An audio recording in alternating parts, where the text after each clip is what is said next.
I wanted to close just by reading you one of these journal entries because I think it just exemplifies what we're talking about. This one's dated Friday, January 21st at 3:50 p.m.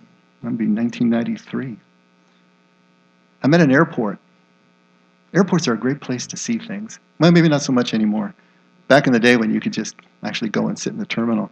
But I was waiting for a flight. And I saw this and I wrote this. Women and their men. I see them all the time. Airport terminals are a good place to watch. The roles, the emotions, the language is universal. I see a young couple from the moving sidewalk coming toward me, hand in hand. One of them has just arrived. I can't tell which. The small case he carries is nondescript.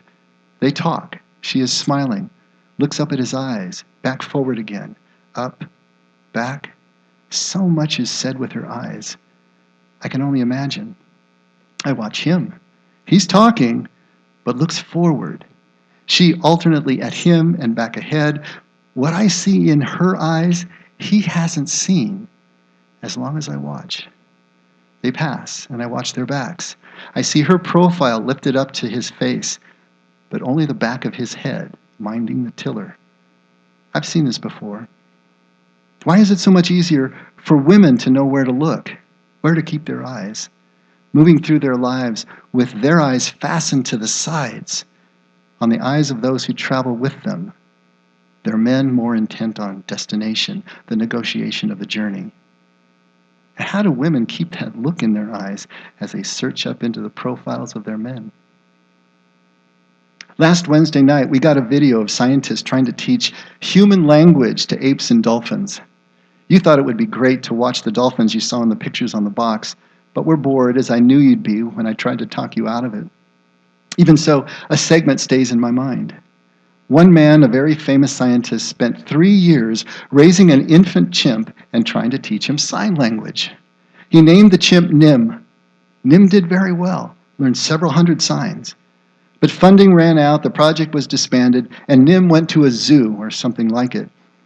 After reviewing hundreds of videotapes of his sessions with Nim, the scientists concluded that Nim was only imitating his teachers and hadn't really learned anything. Put a big dent in the chimp teaching business for a while. Several years later, the scientists went to see Nim, hadn't seen him since the funding ran out on the project. In a clinical voiceover, he wondered if Nim would remember him. The video camera caught Nim walking with the trainer just as he caught sight of the scientist. Immediately, chimp screeches filled the TV speaker at the rate of about 3 per second as Nim threw up his arms and sprinted, as well as chimps can in their loping way, for the scientist, who got down on his haunches and braced for impact. Nim leapt into the scientist's lap and threw his arms around his neck. Chimp arms being what they are, they almost went around twice. All this time, and for as long as the camera held on Nim and the scientist, chimp screeches never stopped or even slowed down. Chimp teeth big and bright as the scene cut. And I kept hearing those screeches. And I laughed and smiled and my eyes stung a little all at the same time. Because the scientist thought that Nim learned nothing. And Nim thought that the scientist was his father. Or his brother, at least. Because the scientist was looking ahead at where he was going, and Nim was looking at him. I'd rather be a chimp than a scientist. I'd rather be a young woman watching her man's profile than a young man watching the road.